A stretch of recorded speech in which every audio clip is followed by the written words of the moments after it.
Assalomu alaykum qadrli tinglovchilarimiz. Demak, ochiq muloqot eshittirishning navbatdagi sonini boshlaymiz. Azizlar, ma'lumki, kuni kecha aniqrog'i 1-iyun kuni Xalqaro bolalarni himoya qilish kunini bayram tarzida nishonladik va aynan o'sha kuni bolajonlarimizning kulgusi biz kattalarga ham ulkan quvonchlarni ulashdi. Umuman olganda, bolajonlarimiz albatta kelajagimiz egalari hisoblanadi. Bugun biz mavzu doirasida suhbatlashmoqchimiz va aynan mana shu bolajonlarimizning kulgulariga rahna solayotgan, afsuski bugungi kunda, hozirgi kunda bolalar huquqlarini buzilish holatlarini ham kuzatyapmiz. Ijtimoiy tarmoqlar orqali zo'ravonlik holatlari bo'lyapti va ularga nisbatan e'tiborsizlik holatlarini ham ko'rib turibmiz. Biz mavzu doirasida suhbatlash uchun, demak, studiyamizda mehmonlarimiz ishtirok etishyapti. Tanishtirib o'taman, Respublika istiqbolli avlod ijtimoiy axborot markazining Qashqadaryo viloyat bo'limi rahbari Shahnoza Raupova va viloyat ichki ishlar boshqarmasi huquqbuzarliklar profilaktikasi boshqarmasi boshlig'ining o'rinbosari Zamira Rustamova. Avvalambor studiyamizga xush kelibsizlar deyman va aynan yuqorida aytganimizdek, bugun bolalarga nisbatan bo'layotgan o'sha zo'ravonliklarning oldini olish maqsadida qilishimiz lozim bo'lgan ishlar xususida bugun Zamira, Shahnoz suhbatlashadigan bo'lsak, faol ishtirok etishlaringizni avvalo so'rab qolamiz sizlardan va shu o'rinda qadrli tinglovchilarimizga eslatib o'tamiz, suhbatimiz to'g'ridan to'g'ri jonli tarzda efirga uzatilyapti va aynan mana shu suhbatimiz Qashqadaryo televideniyasi orqali ham efirga uzatilyapti. Agar savollar bo'ladigan bo'lsa, albatta murojaat qilishlari mumkin bo'ladi. Tinglovchilarimiz mavzu doirasida har doimgidek telefon raqamimiz 75 kod bilan 221 10 30 albatta murojaat qilishlaringiz mumkin bo'ladi.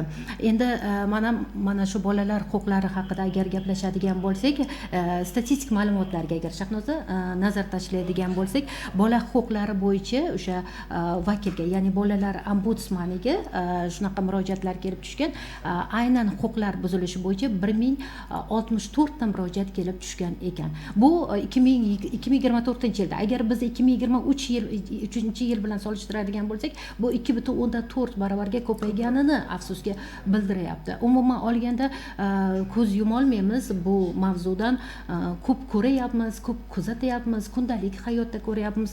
Umuman mana shu bolalarga nisbatan zo'ravonlikni keling ozgina bir ta'rif berib o'taylik. Dastlab o'sha suhbatimizni boshlashdan oldin, marhamat. Endi assalomu alaykum. Avvalambor studiyalaringizga taklif qilganlaringiz uchun minnatdorchilik bildirmoqchiman. Men ismim Raupova Shahnoza, Respublika istiqbolli avlod tashkilotida ishlayman, rahbariman. Shu bilan birga psixologman, qabul qilamiz. Shunaqa keyslarni, shunaqa tajribada bor bizaga ham. Afsuski aytganingizdek, har bir bolani o'zi xavfsiz hayoti, ya'ni erkin rivojlanishi u tug'ma huquqi. Bu imtiyoz emas, bu yoki masalan kimdir beradigan narsa emas. Bu tug'ma huquqi. Tug'ildimi bola, bu huquqiga ega u demak. Lekin afsuski turmush hayotimizga bunday narsalarni, ya'ni ta'lim sohasida, oilada, tibbiyot sohasida huquqbuzarliklar, ya'ni o'sha zo'ravonliklar biz kuzatib boryapmiz-da. Bu nafaqat bitta bolani tajribasi bo'lib qolmasligi kerak-da, bu tarix bo'lib qolmasligi kerak. Bu butun bir jamiyatning mas'uliyati-da. Shuning uchun ham masalan bizning tashkilotimiz bolalarga nafaqat psixologik, yuridik yordam bilan cheklanib qolmaymiz-da. Biz tergov oldi, tergov surishtiruv harakatlari davomida, sud jarayonlarida qonuniy vakil sifatida qatnashib kelamiz. Aynan zo'ravonlikdan jabrlangan bolalarimiz bilan. Bilasizmi, juda qiziq narsani o'qib qoldim yaqinda. 2024-yil Bogota shahrida global harakat boshlandi. Ya'ni bolalarga nisbatan zo'ravonlikda chek qo'yish doirasida 2024-yilda boshlangan. 26-may kuni bizning O'zbekiston davlatimiz mana shu harakatga qo'shildi. Aynan shu harakatga qo'shildi va 25-yildan 35-yilgacha 10 yil ichida aynan mana shu harakatlar bolalarga o'sha zo'ravonlikni chek qo'yishga qaratilgan. Bu shunchaki deklaratsiya emas, bu harakat nimani beradi bolalarimizga? Bu har bir bolani o'z vaqtida psixologik, huquqiy, ijtimoiy yordam olish, bolalarning ovozini eshitish, masalan. Endi biz kattalar, ya'ni davlat organlari, nodavlat notijorat tashkilotlar, jamiyat bolalarning ovoziga aylanishimiz kerak-da. Bunday olib qarasak, ularni eshita bilishimiz kerak va bolalar. shu o'rinda aytib o'taman, prezidentimiz ham aytib o'tgan edilar, har bir bolaning orqasida men turibman degan fikrni aytgan edilar. Da, juda to'g'ri fikrda. Haqiqatdan hamda bolalarimizning kelajagiga bee'tibor bo'lmasligimiz lozim va Zamira yana bir bora xush kelibsiz deyman va aynan mana 2024-yilda qonun ishlab chiqilgan edi. Bolalarni o'sha turli shakldagi zo'ravonliklardan himoya qilish maqsadida va 2025-yilni mana joriy yilning 15-maydan bu qonun kuchga kirdi. Bu qonunda ko'rsatib o'tilgan aynan zo'ravonliklar deganda biz nimalarni tushunishimiz kerak, etapma-etap ko'rsatilgan, to'g'rimi? Keling mana shu zo'ravonliklar haqida bir salgina ta'rif berib o'ting. Qanaqa zo'ravonliklar bor bolalarga nisbatan? Avvalambor assalomu alaykum.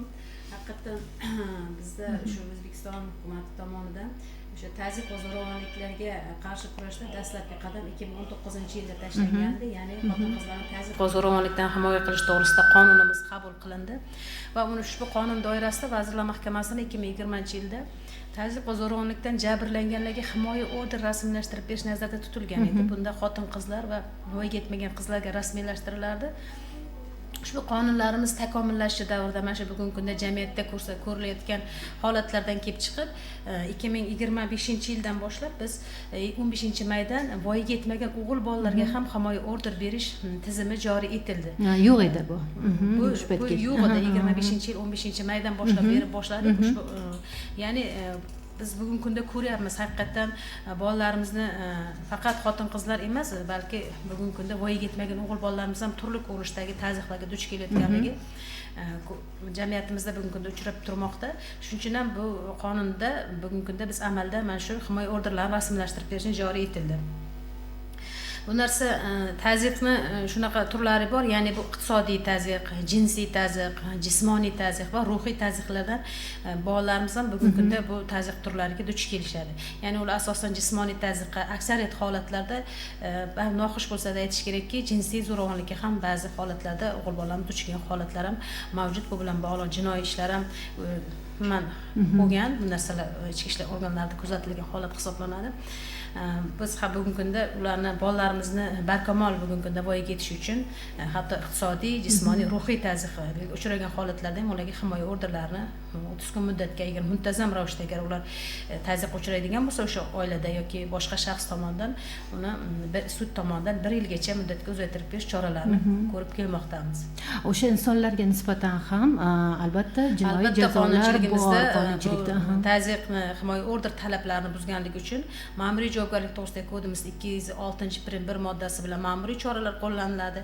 Bundan tashqari ushbu holatlarda uni kelib chiqish holatidan kelib chiqib, unga jinoiy javobgarlik masalalari ham belgilangan. Yuqorida aytib o'tdik, to'g'ridan-to'g'ri suhbatimiz jonli tarzda efirga uzatilyapti. Demak, bizda telefon qo'ng'irog'i bor ekan, qabul qilamiz. Alo. Assalomu alaykum. Assalomu alaykum. Marhamat. Rahmat. Marhamat, siz jonli efirdasiz. O'zingizni tanishtirib, savolingizni berishingiz mumkin. Marhamat. Shalola. Shalola, marhamat. Bola huquqlari buzilganda murojaat qilishimiz kerak. Rahmat. Yaxshi savol bo'ldi. Bola huquqlari buzilganda mana ko'cha-ko'yda ko'ramiz. Oddiy odamlar kuzatadi, to'g'rimi? Mana shunday holatlarda birdan telefon qilish kerak bo'ladi kimgadir kuzatish jarayonida va kimga murojaat qilishlari kerak bo'ladi mana shunday holatda. Bola huquqlari ishonch telefonlari ham bor. Albatta bu ichki ishlar organlari ham bu tizim bilan faoliyat yuritadi. Bizda muntazam ravishda kecha kunduz 102 tarmoq ishlab turibdi. Unda bolalar, umuman fuqarolarning huquqlari, shu bilan birga shu O'zbekiston tug'ilgan bola, albatta O'zbekiston fuqarosi, O'zbekiston fuqarolari deganda bu bolalar ham nazarda tutiladi. Ularning huquqlarini himoya qilish uchun ichki ishlar organlariga murojaat qilinadi. Bundan tashqari bugungi kunda biz bolalar ombudsmani bizda faoliyat yuritadi. Bolalar ombudsmani bilan bizni hamkorligimiz mavjud. Ichki ishlar idoralarida bugungi kunda ichki ishlar boshqarmasiga tegishli bolalarga huquqiy yordam berish markazi ham bizda ishlab turibdi. Huquqiy yordam, ijtimoiy huquqiy yordam berish markazida mana shu qarovsiz qolgan, ko'chada adashib qolgan bolalar ichki ishlar organlari tomonidan markazga keltiriladi. Markazda ularni qabul qilinib, yerda ular bilan tibbiyot xodimlari uni birinchi tibbiy ko'rikdan o'tkazib qabul qilib olib, psixologlar ular bilan ishlaydi. ularga darslarni, qolgan darslarni o'sha o'zini yaqin odami topilguncha muntazam darslarni o'tib borish, dars mashg'ulotlarini o'tib borish, ularni bepul ovqatlantirish, hammasi bugungi ishlar kunida kecha kunduz faoliyat yuritadigan markazimiz, huquqiy markazimiz mavjud va o'sha markazni haqiqatan biz Shahnoza Raupova bilan ham faoliyat olib boramiz, birgalikda hamkorlikda ularga zarurat holatlarda bitta Shahnoza opa ham istiqbolli avloddan kelib bolalar bilan psixologik treninglar o'tkazib ularni tarbiyasini, ma'naviy ruhiyatini sog'lomlashtirishga yordam beradi. Shahnoz haqiqatan ham ko'p bora taklif qilamiz studiyamizga va aynan Shahnozaga ham ko'plab murojaatlar bo'lgan, to'g'rimi? Mana shu bolalarning huquqlari buzilish holatlari bo'yicha. Sizlardan tashqari nodavlat, mana bunday olganda asosiy kuch sifatida sizlarga nodavlat tashkilotlari ham faoliyat ko'rsatyaptiki, bu ham albatta jamoatchilik bilan ishlashni bir tizimi sifatida, to'g'rimi? To'g'ri, Lobar opa, qo'shimcha sifatida gapirib o'tmoqchiman. Aynan 996 sonli qonunimiz bolalarga nisbatan barcha turdagi zo'ravonlikka chek qo'yish to'g'risidagi qonunimizda bu yangi tarixni boshlanishida O'zbekiston uchun bunday olib qarasa, bu qonunimizda juda ko'p har bitta davlat subyektini to'g'ridan to'g'ri vakolati, vazifasi, maqsadi ko'rsatib o'tilgan.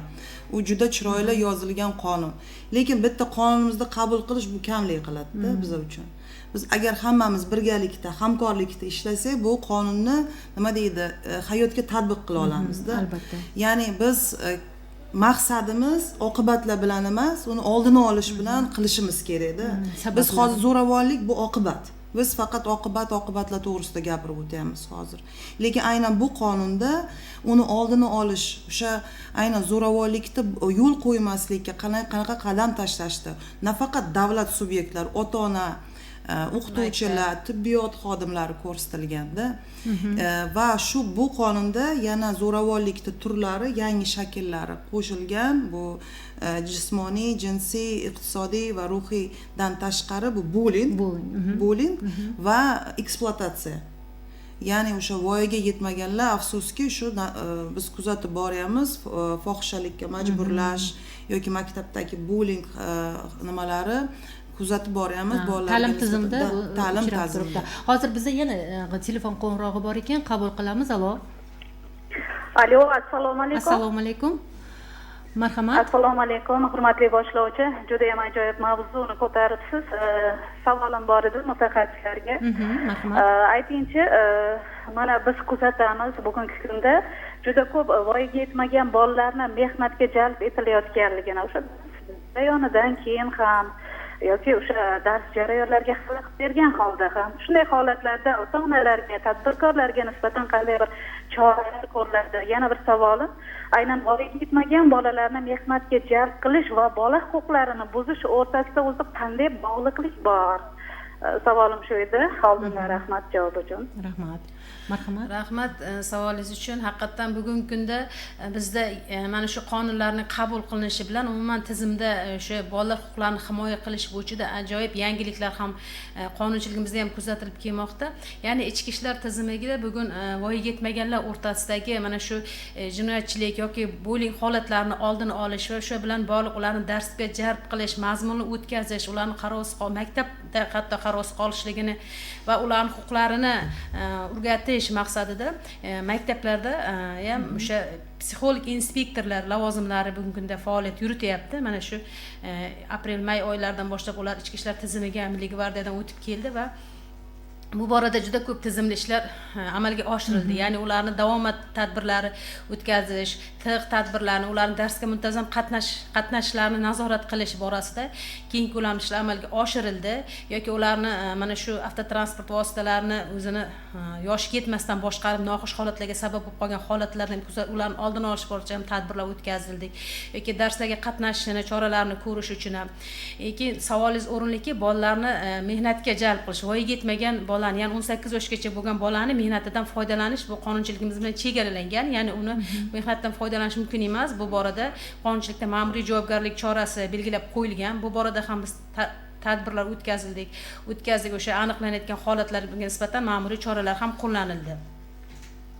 Shu bilan birga mana kanikullar boshlanishi munosabati bilan 1-iyundan ichki ishlar tizimida dolzarb 90 kunlik e'lon qilindiki, ya'ni o'sha bolalarimizni mana shu yozgi ta'tillarni mazmunli o'tkazishi, ularni ular bilan bog'liq bo'lgan salbiy holatlarni oldini olish maqsadida mana shu tadbirimiz o'tkazib kelinmoqda. Mana shu fursatdan foydalanib, men barcha ta'lim muassasalarini o'qituvchilariga ham, o'sha ta'lim bilan bog'liq mutaxassislarga, shu bilan ota-onalarga va mahallalarda ham shuni iltimos qilardimki, bolalarimizni yozgi vaqtlarni mazmunli o'tkazish, ularni foydali mashg'ulotlar bilan shug'ullanishga harakat qilish, keraksiz bo'lmagan joylarda ularni cho'milishlarini oldini olish, noxush holatlarni oldini olish maqsadida avtotransport vositalarini boshqarib ketmasliklarini voyaga yetmasdan turib, bizga bular yordam bersa, mana shu tadbirni ham juda bir samaradorligi yaxshi bo'lardi. Ularni masalan maktablarda hozir to'garaklar joriy etildi. Hamma maktablarda o'sha narsa yo'lga qo'yildiki, bolalari yozgi ta'tili maqsadsiz o'tmasligi uchun o'sha ta'tillarga bolalarni ta'til davomida ham ularni maqsadli yo'naltirishga ota-onalarimiz ham yordam bersa, maqsadga muvofiq bo'lardi.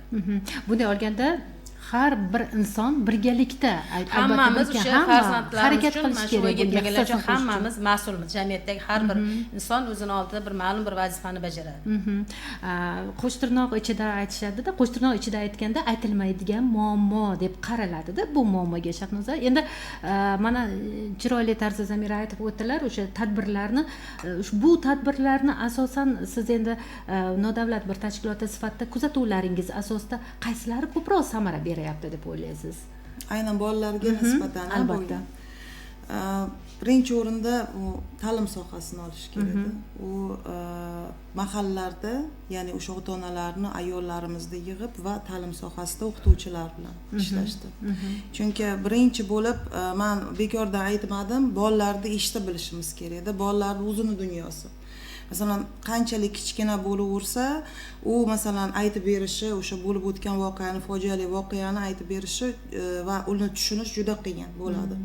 Yana takrorlaymiz, o'sha eshitish kerak bolalar. Eshitish kerak. U to'g'ri eshita bilish kerak-da. Misol, men juda undan oldin ham chiqishlarimizda keyslarni aytib o'tganman, qanaqa qilib bolalar o'zi birinchi bo'lib murojaat qilmaydi, aytmaydi zo'ravonlik bo'lganini. Misol uchun, chunki u zo'ravoni aytsang onang o'lib qolishi mumkin. Masalan, oddiy tildagi tushuntiradi, qo'rqitishadi.